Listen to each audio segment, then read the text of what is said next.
মমতা ব্যানার্জির কবিতা পড়ার ভয়ে বাচ্চারা স্কুলে বাংলা পড়ে না, বলে না ইংলিশ মিডিয়াম পড়বো।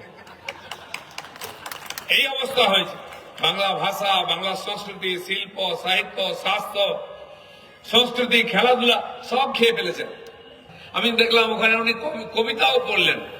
হেলিকপ্টার করে গঙ্গাসাগর যাচ্ছিলেন, তখন মাথায় এসে কবিতা লিখে ফেলেছেন এসআইআর নিয়ে আর কি নিয়ে। আগে যে কয়েকটা কবিতার বই বেরিয়েছে সেগুলো মাঝে মধ্যে বলতেন। সেই কবিতাগুলো বলা হয়েছে স্কুলে পড়াতে হবে, লাইব্রেরিতে দিয়েছে। যেদিন থেকে উনার বইগুলো স্কুলে পড়ানো শুরু হলো সেদিন থেকে ছেলে মেয়েরা বাংলা পড়া ছেড়ে দিল, বাংলা স্কুল উঠে গেল। মমতা ব্যানার্জির কবিতা পড়ার ভয়ে বাচ্চারা স্কুলে বাংলা পড়ে না, বলে না ইংলিশ মিডিয়াম পড়বো। এই অবস্থা হয়েছে। বাংলা ভাষা, বাংলা সংস্কৃতি, শিল্প, সাহিত্য, স্বাস্থ্য, সংস্কৃতি, খেলাধুলা সব খেয়ে ফেলেছেন। তো আমাদের এখানে যে ঘটনা ঘটেছে এবং যে এসআইআর হচ্ছে, এসআইআর নিয়ে আমরা সবাই চিন্তিত।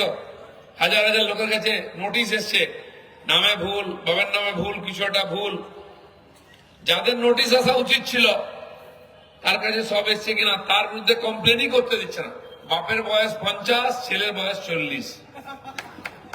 আগের জন্মের ছেলেকে নিয়ে এসছে, 10 বছরে বাপ হয়ে গেছে। শুধু তাই নয়, অনেকের চিন্তা ছিল, কারো হয়তো সন্তান হয়নি, কারো তো একটা মেয়ে বিয়ে দিয়ে দিচ্ছেন, ছেলে নাই, খুব চিন্তা ছিল ছেলে একটা হলে ভালো হতো বুড়ো বয়সে। তার দুটো ছেলে এসে গেছে, তার ঠিকানায় 2জন ভোটার এসে গেছে। আর বিএলও এসে বলছে এই 2জন আপনার ছেলে।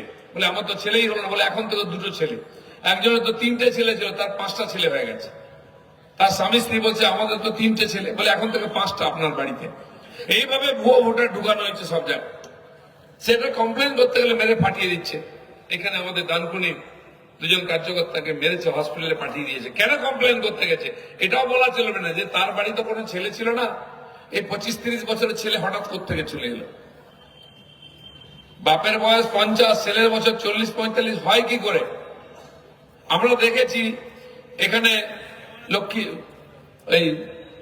লক্ষ্মী ভান্ডার যোজনাতে মা তার মেয়েকে নিজের যা হিসাবে দেখিয়ে তার নামে করিয়েছে। মা মেয়ে ছিল 2 যা হয়ে গেছে। আমফানের যখন টাকা ক্ষতিপূরণ করলো টিএমসি, নিজের ভাইকে ভাগ্নে বলে দেখিয়েছে নেতারা, দিয়ে তাকে টিকিট তার নামে পয়সা নিয়েছে। আর এখন কোথায় নেমেছে?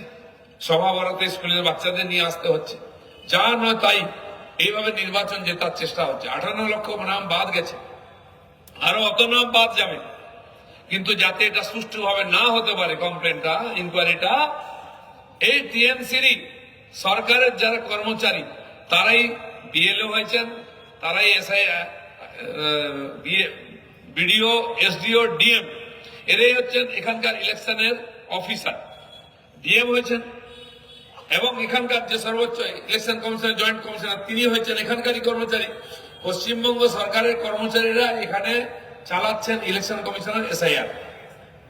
তারাই নোটিশ দিচ্ছেন, তারাই ফর্ম ফিল আপ করেছেন। ভুল হলে ওনারাই ভুল লিখেছেন। নোটিশ যদি পাঠিয়ে থাকেন ওনারাই পাঠাচ্ছেন। 1,38,00,000 লোকের নামে নোটিশ এসছে। যাই ভুল হোক আপনাকে গিয়ে লাইন দাঁড়িয়ে ওখানে করাতে হবে। এবার টিএমসি প্রচার করছে দেখো এত লোককে হ্যারাসমেন্ট করা হচ্ছে। তাদের এমপিদেরকে নাকি করা হয়েছে, আমাদের পার্টির মন্ডল প্রেসিডেন্ট, আমাদের এমএলএ, তাদের নামেও করা হয়েছে। তো কারা করছে এটা? সাধারণ মানুষকে বিজেপি এবং নির্বাচন কমিশনের বিরুদ্ধে খেপিয়ে তোলার জন্য এই ধরনের চক্রান্ত করেছে, টিএমসি করিয়েছে এই কর্মচারীদের দিয়ে। নাহলে তার বাড়ি ঘেরাও করছে, বাড়িতে ইট মারছে, তোকে এটা করতেই হবে। ভয় পেয়ে লোকে সুইসাইড করছে, হার্ট অ্যাটাক হয়ে যাচ্ছে, তখন বলছে এসআইআর ভয় হয়ে যাচ্ছে।